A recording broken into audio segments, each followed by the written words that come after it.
Vamos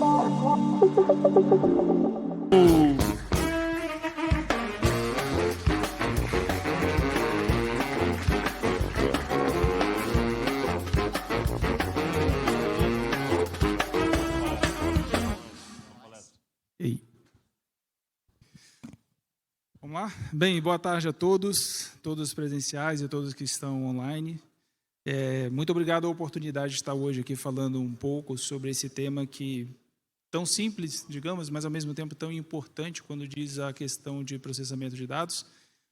Para aqueles que ainda não me conhecem, meu nome é Felipe Cabral, faço parte também como Solution Architect do time MongoDB Brasil. Então, boa tarde, pessoal. Eu sou o Lourenço Taborda, colega do Felipe, arquiteto de solução na MongoDB. Eu já queria começar aqui, Felipe, primeiro subornando vocês, gente. Esses dois QR Codes têm os nossos LinkedIns. Então, quem nos adicionar e for conversar com a gente depois no stand da MongoDB aqui no segundo andar, vai ganhar um adesivo. Tá? E para provar que eu falo sério, está aqui, ó. Tenho vários desses. Então, venham conversar com a gente. Né? Galera que está no online, me adiciona também. Quando a gente se encontrar presencialmente, eu te dou um desses, tá? Combinado? Mas, Felipe, cara... O tema simples, mas fundamental, da gente falar dos princípios do modelo de dados em MongoDB. Quem aqui sabe ou já imaginou que deveria modelar dados para NoSQL, para MongoDB? Erga a mão, por favor. Legal. Mas a verdade é que dá uma sensação de que não precisa fazer nada, né, Felipe? Exatamente. Né? Num mundo onde cada vez mais a gente está focado o desenvolvimento em delivery de dados de uma forma mais rápida, né? E cada vez menos a questão do processamento, a gente ocupa toda essa questão dessa camada de processamento para conseguir entregar esse dado, porque a gente precisa de velocidade, e o quão isso é importante hoje dentro das nossas habilidades, né, enquanto desenvolvedores, entre outros. A diversidade de tecnologias que envolvem a questão da modelagem do dado, né, e a utilização dessas tecnologias torna-se cada vez mais importante dentro desse processo. Eu acho que é um pouco disso que a gente vem falar hoje dentro desse nosso universo, né, mais uma tecnologia aí dentro da nossa stack que vai trazer um pouco dessas habilidades e dentro essas capacidades. Né? E aqui, começando... Bora. Vamos lá? Bem, eu não sei se todos que aqui estão presentes, eu gosto muito desse slide que mostra um pouco desse conceito de evolução. Evolução que está cada dia, né, ocorre cada dia, toda vez no nosso dia a dia, mas que muitas das vezes passam despercebidos. Né? E quando a gente fala de modelagem, por que modelar? Por que é tão importante modelar? Justamente faz parte de um processo de evolução, justamente para dar tracionamento a cada vez, né, a volumetria de dados cada vez maiores. Então, entregar com velocidade, entregar com qualidade, tudo aquilo que a gente quer. E a evolução, quando a gente fala de um mimeógrafo, eu gosto sempre desse slide, que a gente sempre tem idades diferentes, e muitas das vezes a gente tem públicos ou pessoas que participam dessas nossas apresentações que não interagiram com a questão do mimeógrafo. Né? E para aqueles que não interagiram, a alegria de muitos era antes da prova, né, ficar cheirando ali a prova, né, o cheirinho do álcool que restava ali da prova, justamente para a gente ficar mais tranquilo, mais relaxado com relação ao que vinha pela frente. Né? Uma vez que certamente ninguém estudava, né? Eu estudava 5 minutos antes ali da prova em si. Né? Mas a evolução o que hoje tem em comum é justamente a evolução desses equipamentos de impressão. Então, vamos colocar assim de uma forma muito simples e muito pragmática, a evolução do mimeógrafo para uma impressora de tinta, uma evolução de uma impressora de tinta, né, já uma impressora laser. Né? Da impressora laser, a gente já começa a ter essas evoluções também para impressoras 3D, né, como uma impressora, por exemplo, de resina. De resina, a gente também tem em paralelo a impressora, que a gente tem ali até expondo aqui fora em alguns instantes, a própria a impressora de filamento. E que, por último, essas mesmas tecnologias hoje elas são utilizadas, por exemplo, para impressão de peças pela SpaceX, né? Para imprimir peças de foguetes do Rap-9 lá, né? Que de uma forma muito rápida, muito simples, se eu não me salvo engano, eu acho que é praticamente em 9 dias ou 1 mês e meio, o pessoal consegue entregar peças e o próprio motor já pronto. Né? E essa evolução representa para a gente no nosso cotidiano enquanto desenvolvedor. A gente tem, né? E aí aqui a gente também vai pegar algumas pessoas pelo nível de experiência, vamos dizer assim, né? evoluções referentes à linguagem de programação. Eu confesso para vocês ali que eu cheguei a pegar ali um C++, um PIR, né, mexer com alguma coisa de sistema legado ali em COBOL, mas o meu universo ele está aqui mais para depois de 1980. Certamente alguém com mais experiência, mais trilha de mercado aí já mexeu com Fortran, já mexeu aí com ALGOL, que são linguagens, né? E ainda dentro desse conceito da evolução, do que muda para nós, né, justamente a evolução no nível de infraestrutura, né? Cada vez mais a infraestrutura sendo algo fornecido como uma commodity para que a gente possa ter a habilidade e o conhecimento adequado para desenvolver as aplicações e focar certamente nisso, né? A evolução referente à quebra desses monolitos para microserviços e esses diferentes processos ou padrões, sejam padrões de arquitetura, padrões de designer de microserviços ou até mesmo API Partners Design, que vai nos fornecer essas capacidades de entregar essas informações. Quando a gente pensa, e às vezes a gente pode parar por algum momento e pensar, pô, mas aí até aí tudo bem, né? Eu sou aqui, estou dentro do meu quadrado, e uma tecnologia só para mim está ok. O grande problema é que a gente tem diferentes sistemas dentro de um ecossistema, né, um pouco maior, onde cada programa dentro desse nosso ecossistema, eles precisam e necessitam de manutenções evolutivas, corretivas, novos releases, e para que vocês consigam entregar justamente a questão de velocidade, essas diferentes capacidades ou diferentes tecnologias, elas vão estar cada vez mais presentes dentro desse universo. O que a gente quer trazer aqui, né, como ponto principal, que é um dos paradigmas quando a gente vai falar de tecnologias NoSQL, ou quando nós vamos falar na questão da modelagem de dados, será que não existe uma forma mais otimizada ou mais fácil hoje de fazer o que nós efetivamente estamos fazendo? Muitas empresas perguntam, muitos clientes perguntam para a gente, num processo de modernização, qual é a dificuldade?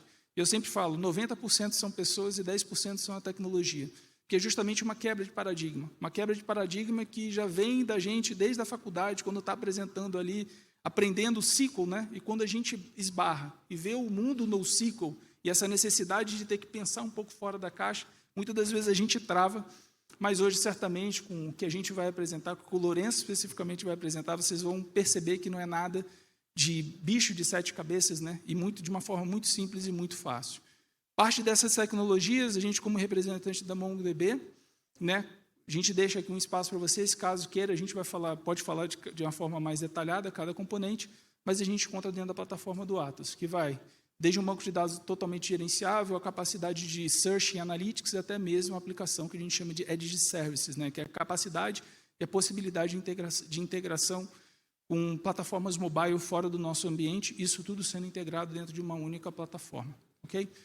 Grande diferencial do mundo do NoSQL, ou de documentos especificamente, é que eles são efêmeros, que eles podem adotar modelos diversos, tanto desde documentos, relacional, chave-valor, texto, baseados em eventos, geoespacial, gráficos. Vai depender da tua necessidade, daquilo que você precisa hoje entregar como serviço, mas de uma maneira muito simples, muito rápida, a gente consegue disponibilizar isso dentro da plataforma. E assim como o mimeógrafo, que a gente chega hoje, a gente também tem a evolução dos telefones, é justamente esse modelo hoje que a gente vai utilizar, né? Quem não mexeu lá nos discos, né, quando a avó colocava o cadeado lá, que a gente tinha que fazer código Morse para conseguir ligar para outra pessoa, a gente também teve uma evolução. E é em cima dessa evolução que a gente vê hoje, que a gente vive isso com Zoom, WhatsApp, Skype, que a gente vai iniciar a nossa apresentação, propriamente dito, focado na questão da modelagem de dados. É com você, Lourenço. Queria aproveitar e perguntar para vocês aqui, gente, alguém aqui já modelou a entidade pessoa dessa maneira? Erga a mão, sem medo, ambiente seguro. Legal? Eu também já modelei assim. O importante, Felipe, é que a partir de hoje, a gente não vai mais fazer assim, gente. Eu queria começar, na verdade, né, comentando primeiramente que NoSQL significa não apenas SQL, significa ir além do SQL, adquirir novas capacidades que em algum momento em relacional a gente não tinha como contornar situações como essa, né, como essa tabela pessoa, com 2 telefones fixos. Alguém aqui ainda tem telefone fixo, gente, em casa ou no escritório? Você tem? Depois eu quero conversar com você, vamos trocar uma ideia.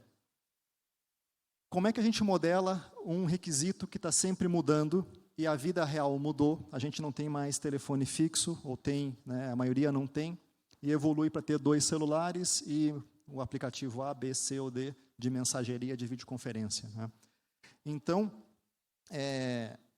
com isso em mente, eu quero compartilhar com vocês, primeiro, necessidade de modelar para NoSQL, técnicas de modelagem, que eu imagino que todo mundo veio aqui por causa desse segundo ponto, fiquem tranquilos, eu vou mostrar para vocês 3 passos fáceis que dá para sair desta sessão já modelando com sucesso para as aplicações de vocês. E também vou comentar sobre alguns padrões, né, os famosos design patterns. Então, nós temos padrões de modelagem de dados para documento. Beleza. Então, primeiro ponto, necessidade de modelagem de dados para NoSQL. Bom, nós vamos modelar para contornar alguma coisa, para responder a alguma restrição. Essas restrições podem ser do tipo físico, restrições físicas. Por exemplo, nosso público usuário está aqui no Brasil e nós colocamos nossos recursos computacionais lá nos Estados Unidos. Eu imagino que nessa sala ninguém fez isso, né? Trabalha aqui para o Brasil e coloca isso lá nos Estados Unidos. Qual que é o nosso requisito físico, né? Nossa restrição física? É uma experiência que talvez tenha que interagir com 150 milissegundos de latência. Então, uma restrição física, a gente tem que contornar de alguma maneira, e modelagem de dados ajuda a contornar esse tipo de restrição. Além disso, nós temos restrições que podem estar relacionadas a hardware.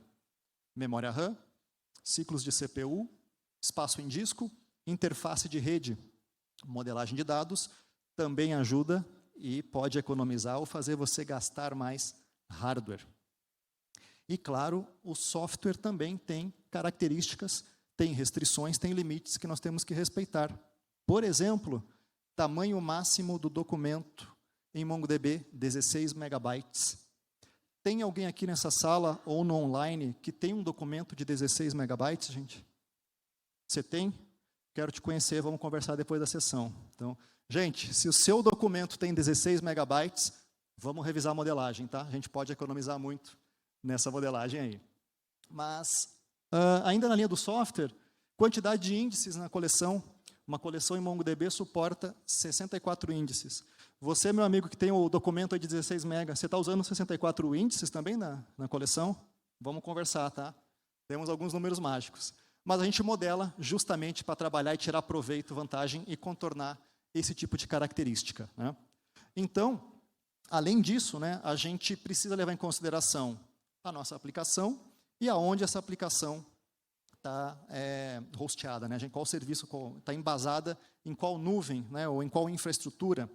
É claro que para esta sessão nós vamos focar muito mais nos tópicos de MongoDB, mas o principal recado que a gente vai passar nesse primeiro momento é: precisamos conhecer e entender quais restrições a gente quer responder, né?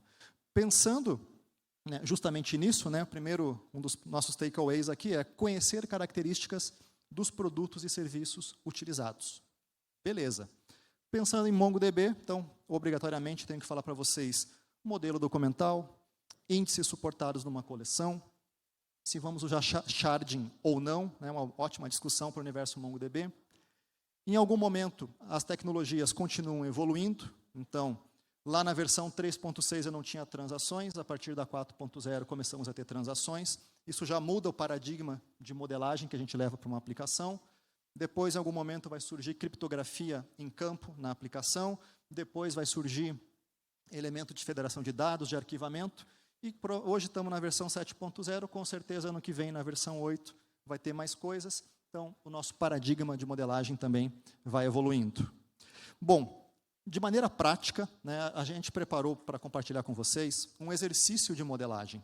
Então, quero propor para vocês, para a gente modelar aqui em conjunto nesta sala, aqui, galera presencial e online, uma rede social para chefes de cozinha. Alguém aqui gosta de cozinhar, gente? Alguém se arrisca na cozinha? Então, a ideia é postar receitas, pegar comentário da galera. Então, nós vamos ter uma rede social que, para o nosso banco de dados, para a nossa aplicação, né, vai ter 3 conceitos, 3 entidades principais. Os artigos ou receitas, nós vamos categorizar, colocar tags nesses artigos, e também vamos ter comentários, porque a gente quer os feedbacks de todo mundo sobre as nossas receitas. Beleza. Se eu propor para vocês um desafio, né, de como seria esta modelagem em relacional, provavelmente a gente chegaria nesta solução, né, nesta proposta. 5 tabelas em um banco relacional, independente do sabor deste relacional. E por que nós provavelmente chegaríamos nesta solução? É porque ao longo dos últimos 40 anos, nós somente tivemos esta alternativa. E ela funcionou muito bem e fez muito sentido ao que ela se propõe responder. Vocês sabem por que a modelagem é nesse formato? Já pararam para pensar nisso? O banco de dados relacional, ele é uma resposta lá da década de 70 ao que aconteceu nos anos 50 e 60, em relação à persistência de dados ser muito cara no mainframe. Então, a gente chegou na terceira forma normal para economizar espaço em disco, que naquele momento era muito caro. De 2010 para cá, e principalmente com todos os benefícios de computação em nuvem, o armazenamento ficou muito mais barato. E a gente também teve a onda de Big Data com todos os Vs, né? Vou falar os principais: velocidade, variedade, volatilidade, né? Escolham a sua 3, 5, 7, 9 Vs. Mas, principalmente em relação a isso, a gente precisa fazer coisas diferentes que um modelo relacional, que foi pensado muito mais numa resposta, né, de otimização de custo de armazenamento, hoje não consegue mais responder com tanta facilidade. Então, por isso que eu falei no começo que NoSQL é ir além, né, ir além do que no relacional nos permite fazer. E aí, gente, nós vamos chegar num grande questionamento, né, o mais comum. Será que a gente coloca em uma ou 2 coleções? Quem acha que é em uma coleção aqui, gente? Erga a mão, por favor. Galera do online, manda no chat se você acha que é em uma coleção. Você coloca em uma? Legal. Todos os demais acham que são em 2 coleções? Não, ninguém ergueu a mão.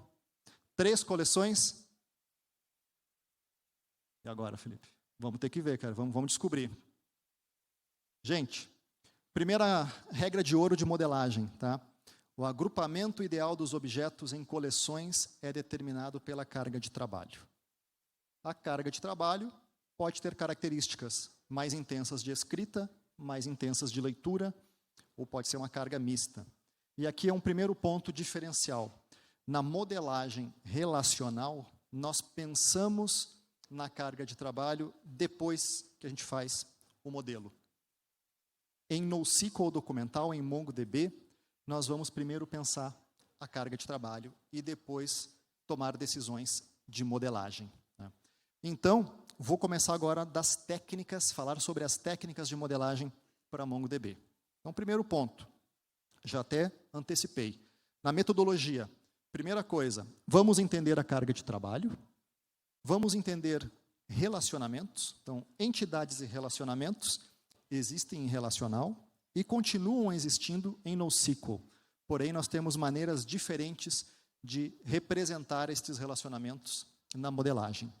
E o terceiro passo, aplicar padrões. Então, a metodologia são 3 passos. Aplicando esses 3 passos, chegamos no esquema de dados em MongoDB. Bom, estava comentando com vocês, né, que no paradigma relacional, primeiro nós modelamos, porque nós temos que modelar na terceira forma normal, que implica passar pela primeira e pela segunda, e depois a gente vai avaliar se é uma carga de trabalho transacional, se é uma carga analítica, se é uma carga mista, e quando a gente vai fazer isso em MongoDB, primeira coisa, carga de trabalho, depois decisões de modelagem. E aqui eu já quero deixar super claro que decisões vão levar a consequências, trade-offs. Então, não existe modelagem inadequada. Existem consequências que você deve aceitar ou não na sua decisão. Né? Como que a gente vai trabalhar essa carga de trabalho? Né? Então, vamos entender dimensionamento de dados, vamos quantificar e qualificar essas operações. Deixa eu dar um exemplo para vocês.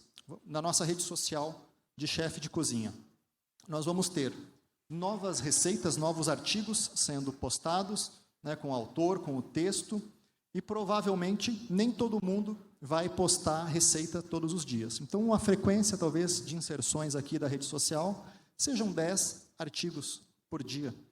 Mas a criticidade é alta, é uma operação muito importante para a aplicação, porque é este conteúdo que vai gerar engajamento. Além disso, nós queremos o engajamento, que serão os comentários. Agora, muito mais gente vai dar comentário sobre a receita. Se o prato do Felipe era bom, se era fácil ou difícil de cozinhar. E provavelmente aqui talvez a gente tenha 10 mil comentários por dia, né? 1.000 comentários por artigo. E também uma criticidade média, porque ela é super importante, mas ter a escrita de uma receita é mais importante ainda. E também vamos ter carga de leitura, né? Principalmente leitura do artigo, da receita. Todo mundo vai estar buscando conteúdo na rede social. Então, esta leitura super intensa, 10 milhões por dia, criticidade média. E, além disso, nós vamos ter o rastreamento, né, do uso deste conteúdo, com consultas, com relatórios, e isso também está acontecendo, é uma leitura, talvez 10 por hora, mas é menos crítico, né, mas mesmo assim faz parte das operações. Ou seja, nós vamos captar aqui, gente, um padrão, né? Vamos estabelecer aqui a primeira hipótese da nossa modelagem de dados, que é 10 milhões de leitura por dia, que representa uma carga de trabalho mais orientada à leitura. Então, nosso modelo de dados inicial para esta aplicação vai priorizar operações de leitura. Beleza. Meu amigo lá do fundo, que falou que é em uma coleção, você está no caminho certo para leituras, tá? Então, já vou dar um spoiler aqui. Beleza. E aí, claro, a gente vai aprofundar mais, conhecer as operações, super importante. Aqui só um exemplo de quanto isso pode chegar no nível de detalhe, né? Eu, pessoalmente, como arquiteto, quero entender quantas operações por segundo estão acontecendo numa aplicação, 115 leituras por segundo, 115 escritas, qual é o tamanho dessa operação, e aqui, claro, pode ter outros requisitos, né? Ciclo de vida de dados, dado que vai esfriando ao longo do tempo, né? Com acesso infrequente, talvez tenha uma regulação, né? Proteger dados sensíveis, muito comum hoje. Beleza. Com isso, conhecemos a primeira hipótese, estabelecemos que vamos trabalhar com a característica de leitura na nossa aplicação. Se precisar mudar, não tem problema, a gente muda depois. A gente evolui o nosso modelo de dados conforme o requisito muda, super tranquilo. E essa mudança fica muito mais fácil de acontecer quando a gente estabelece a hipótese inicial. Beleza. Vamos falar então dos relacionamentos. Nós precisamos entender, né, identificar os relacionamentos, quantificá-los e finalmente tomar a grande decisão, referenciar, que é colocar em coleções separadas, ou embarcar, que é colocar na mesma coleção. E o embarcar é a grande novidade, né? Não existe embarcar em relacional, né? Então aqui a gente começa a dar o passo além. E aqui, gente, segunda, acho que grande mensagem, né, que eu queria compartilhar com vocês. Essa foto aqui representa como a gente guarda as informações, os dados, num banco relacional. Se isso fosse um carro, nós guardaríamos as rodas na tabela das rodas, os bancos na tabela dos bancos, os freios na tabela dos freios, e assim sucessivamente. Em MongoDB vai acontecer isso aqui. Você usa o carro inteiro e você vai guardar o carro inteiro. E interessante que semana passada eu estava em Florianópolis e eu mostrei essa imagem e alguém me falou assim, mas tem uma moto naquela garagem. Então, se você tem o carro, né, e a moto, você guarda junto e está tudo bem, tá? Está na mesma coleção, né? Então, a gente guarda informação em MongoDB assim. Com isso, nós chegamos em mais uma grande regra, que é o que você usa junto na aplicação, ou seja, tela da sua aplicação ou tela do seu relatório, vai estar guardado no mesmo documento. Ou seja, o meu amigo lá do fundo, para este requisito, coloca na mesma coleção. Beleza. Vamos aqui falar um pouco, então, sobre referenciar e embarcar. No relacional, a gente já referencia, né? Colocar um relacionamento, um para muitos, né? Entre um artigo e um comentário. Em MongoDB, dá para fazer a mesma coisa. Posso ter a coleção artigo, com uma chave, né, com um identificador de comentários, e está tudo bem. Inclusive, né, comentando um pouquinho sobre as grandes novidades, né, em MongoDB versão 7.0, o lookup, que é o comando que faz a junção entre duas coleções, está 90 vezes mais rápido do que na versão 6.0. Então, tudo bem fazer junção em MongoDB. Porém, pode ser mais conveniente a gente fazer uma modelagem assim. Vamos pensar na rede social. Quando a gente vê uma postagem, nós olhamos o conteúdo e este conteúdo é carregado de maneira instantânea, com pelo menos alguns comentários embaixo. Então, aqui nós estamos fazendo uma coisa que antes, em termos de modelagem, não era possível ser feita. Na coleção de artigo, além de ter o título, a data, o texto do nosso artigo, da nossa receita, nós temos um array de comentários, que vai ter o comentário de cada um e o seu conteúdo. E aqui tem mais uma sutileza. Vocês viram que eu coloquei um array, né, de 0 a 1000. Pergunta, alguém aqui lê 1000 comentários de uma postagem? Se alguém lê, eu quero conhecer você, né? Mas, provavelmente, vocês vão ler talvez os 10 primeiros. Se tiver uma treta acontecendo ali, Felipe, eu sei que você vai lá no clica, ver mais comentários, você vê mais um ali, né? Então, e tudo isso, gente, é para carregar de maneira instantânea, né? Ninguém quer ver uma rede social que fica, né, uma ampulheta ali, uma bolinha girando. Então, esse tipo de modelagem favorece a leitura. Mas beleza, vamos avançar mais. Exemplo prático, referenciar. Documento de artigos vai ter um array curto com a chave da coleção de comentários e ali nós temos o detalhe. Se nós colocarmos na mesma coleção, que é o embarcar, vocês vão ver que no comentários a gente tem todo o detalhe dentro dos artigos. E nós vamos ter que tomar uma decisão de modelagem sobre isso. Então, aqui, para simplificar, né, quando a gente vai referenciar, quando o lado muitos é um número enorme, né? Um artigo para 1 milhão de comentários já caracteriza um número enorme, né? Integridade de operações de escrita nos relacionamentos, muito para muitos. Se nós temos um cenário que eu tenho ambas coleções sofrendo escrita constante e atualização constante, é um momento que você vai referenciar, não vai colocar na mesma coleção. E a terceira regra de ouro, se você tem uma parte que usa com muita frequência e a outra nem tanto. Ou ainda se você tem alguma restrição de memória. O embarcar é fácil, gente, porque é o oposto. Então, quando eu quero ler tudo, né, uma única operação íntegra que lê artigo e comentários, né, o número 1. Integridade de operações de escrita 1 para 1 e 1 para muitos. Terceiro, dados que são excluídos ou arquivados juntos. Uma maneira da gente entender aqui o 2 e o 3 pode ser pensar no cascade, né, operações que você deveria cascatear, entre aspas, né, para outras tabelas, né. Aqui acontece numa única interação com a base de dados. E o número 4 é meu preferido. Não sei o que fazer, embarca, gente. Tá? Preferencialmente, você vai embarcar. Mas lembra sempre da regra de ouro. Está na mesma tela da aplicação do relatório, é no mesmo documento. Tá? Beleza. Aí a gente tem que falar agora dos padrões. Identificar padrões que nós vamos aplicar e colocar isso no nosso modelo de dados. Beleza. Da onde que vem o papo de padronagem, né, de padrões de desenvolvimento?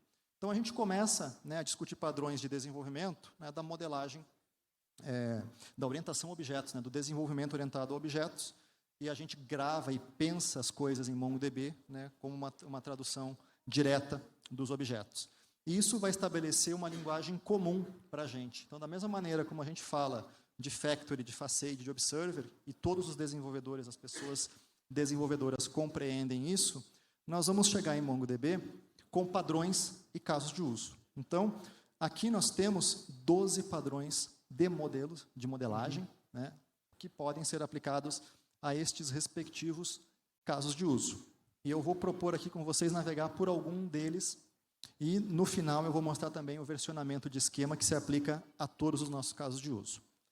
Beleza, vamos navegar primeiramente no padrão computed, ou computado. O que nós temos aqui? Lembra dos comentários sobre a postagem na rede social? Então aparece lá a nossa fotinho, o nosso texto, e tem lá 1000 comentários, 2000 comentários. Vocês acham que a cada vez que a gente carrega a tela da rede social, roda um count para apresentar isso lá na aplicação? Não roda, gente, porque não pode correr o risco de uma rede social carregar, né, lentamente a informação. Ou seja, esse número está pronto ali na coleção, e durante a inserção de um comentário aconteceu o incremento disso. Então, esse atributo, número total de comentários, é atualizado a cada inserção de comentário. E no momento de carregar a tela da aplicação, isso já está pronto, exibido. É uma única operação, a operação atômica de leitura. Beleza. Referência estendida, ou padrão Extended Reference. O que é isso, gente? No artigo, né, na nossa receita, nós vamos ter o nome do cozinheiro, e aí vai ter um link ou um botão para ver mais detalhes, ver os dados de contato. Quando a gente faz isso, é o mesmo princípio, né? Vai aparecer lá a minha receita, o meu nome é Lourenço Taborda, e é o que eu preciso ter carregado instantaneamente na tela. Se eu precisar ver os meus telefones, vai ter o botão ali, clique aqui para ver os contatos, e este clique vai cair na outra coleção de pessoa, com aquela chave, e vai mostrar os dados completos.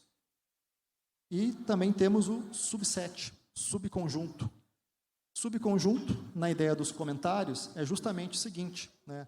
Uma postagem carrega de maneira instantânea os 10 últimos comentários e te apresenta um botão para ler mais comentários. Quando você clica neste link ou nesse botão para ler os próximos comentários, os comentários mais antigos, ele vai te jogar para a coleção Comments e vai continuar a paginação. Ou seja, a carga dos 10 primeiros é instantânea, porque carregou junto do artigo. E se você está super interessado, né, você vai ver 1000 comentários, você vai fazer isso depois naquela outra coleção. Maravilha. E, finalmente, vamos falar do Schema Versioning. O Schema Versioning é o seguinte, você vai botar um atributo adicional para colocar a release ou a versão do seu modelo de dados. Então, na release 1, eu tenho este conjunto. Requisito mudou, release 2, 3, 4. Então, você vai colocando ali um identificador do seu modelo. Para que você vai usar isso? Vamos pensar o seguinte, a mudança é inevitável, né? Todo sistema bem-sucedido passará por mudanças e vai ter mudança no modelo de dados, né? Por isso que a gente começa falando do telefone fixo, de uma tabela que vai ter que evoluir 20 anos depois para ter métodos de contato que tem coisa que não é nem mais telefone, né? São aplicações, aplicativos. Beleza. Então, a manutenção disso é modificar um campo ou modificar um relacionamento. Ok, vamos evoluir o nosso esquema, né, para ter uma pessoa com um ou mais métodos de contato. Como que esse negócio acontece lá no relacional? Geralmente a gente marcava na sexta-feira. Você tem cara de que marcava deploy na sexta-feira, né? Sempre. Vocês aqui fazem deploy sexta também, gente? Um dia bom, né? Então você vai lá na sexta-feira, interrompe a sua aplicação, aplica, né, o seu comando alter table, reza para que o negócio volte a funcionar, e se tudo deu certo, alguns dias ou algumas horas de indisponibilidade, e aí, segunda-feira, o negócio volta a funcionar. Quando a gente faz isso, né, pensando em MongoDB e utilizando o padrão de versionamento do esquema de dados, versão 1, dois telefones fixos, e vou para a versão 2, né, um array, né, um conjunto de métodos de contato, esse negócio pode acontecer mais ou menos assim, né? Você pode ainda marcar para sexta-feira o deploy, mas, primeiro ponto, não precisa ter parada. E em algum momento você vai atingir o estado futuro, que é ter todos os registros atualizados na versão 2. E aqui no meio do caminho, você vai usando a sua aplicação para atualizar os seus registros. Ou seja, eu, usuário, quando eu acessar o meu próprio registro, eu vou lá e atualizo os meus contatos e o meu modelo de dados é atualizado por consequência. Ou seja, não provoca parada e você pode conviver e deve ter a aplicação convivendo com o modelo 1 e com o modelo 2. E aqui você vai fazer um negócio chamado Lazy Update ou Lazy Deploy, vocês vão encontrar na literatura com esse nome, que conforme as operações vão acontecendo na sua aplicação, o seu modelo de dados é atualizado. Uma pergunta muito frequente que surge aqui é o seguinte, mas sobrou um detalhezinho lá, sobrou um resto dos dados que nenhum usuário tocou. Tudo bem, esse resto você roda um script e aí você termina de atualizar o seu modelo, ou não, você pode deixar na versão anterior, desde que sua aplicação permaneça capaz de trabalhar com a versão 1, com a versão 2. Né? Mas a ideia é que você faça isso ao longo do tempo. Então, a ideia aqui é, MongoDB permite você desenvolver e evoluir rapidamente sua aplicação e o seu esquema de dados. Para fechar, conclusões, né? Mensagens principais de hoje. Necessidade de modelagem. Então, precisamos conhecer características dos produtos e serviços que estamos usando. Plataforma de dados que está suportando a aplicação, qual é o stack tecnológico, qual é o provedor de nuvem. E agrupamento ideal de objetos em coleção, determinado pela carga de trabalho. Você vai escrever muito, vai ler muito, é misto, tem uma distribuição dessas características, precisamos entender isso. Depois, para modelagem, precisamos estabelecer a hipótese inicial de modelagem. Na sessão de hoje, entendemos como uma aplicação com predomínio de leitura, e o que é usado junto na sua aplicação ou no seu relatório, que está na mesma tela, é armazenado junto no banco de dados. Lembrem da garagem que você põe o carro inteiro e não despedaçado, né? Beleza. E evolução do esquema, todo o sistema vai ter update e ele não precisa parar por conta disso. Nós estamos na era da transformação digital, que está tudo no celular, na palma da mão, e a gente quer tudo instantâneo, personalizado, imediato e sem interrupção. Então, modelo de dados permite você fazer isso, e com o MongoDB Atlas, então, mais fácil ainda, tá? É isso, gente. Então, recados principais. Para saber mais sobre modelagem, recomendo o blog do Daniel Kuppel, nosso colega da MongoDB, super especialista. Ele fala sobre padrões e antipadrões, né? Eu, pessoalmente, gosto muito do anti-pattern, né? Porque é muito bom você ver o que não fazer, né? Então, legal. Treinamentos. 2 treinamentos super interessantes, na minha opinião. O Data Modeling, que é o M320, na MongoDB University, e o MSYNC, que é MongoDB para profissionais de SQL, tá? Com legendas em português, então está bem acessível. E se precisar, né, de acompanhamento, colar com a gente, serviços profissionais para os engenheiros da MongoDB, nossos pares aqui da área de arquitetura, colar com vocês, transferir conhecimento e levar a aplicação juntos com vocês para a produção. Então, QR Codes, MongoDB University, blog dos padrões, blog de antipadrões. Vou deixar novamente os QR Codes meu e do Felipe, para vocês ganharem um adesivo. E se ainda assim vocês não estão convencidos a conversar com a gente, eu quero convidá-los a nos visitar aqui no 2º andar, aqui no stand da MongoDB, e participar do incrível sorteio de um iPad e de um AirPad Pro. Então, aproveitem este QR Code, venham nos visitar, participem do sorteio, será um prazer conhecê-los, recebê-los e ter a conexão, estabelecer a conversa daqui para frente. Muito obrigado a todos pela presença, foi um prazer estar aqui. Uhul!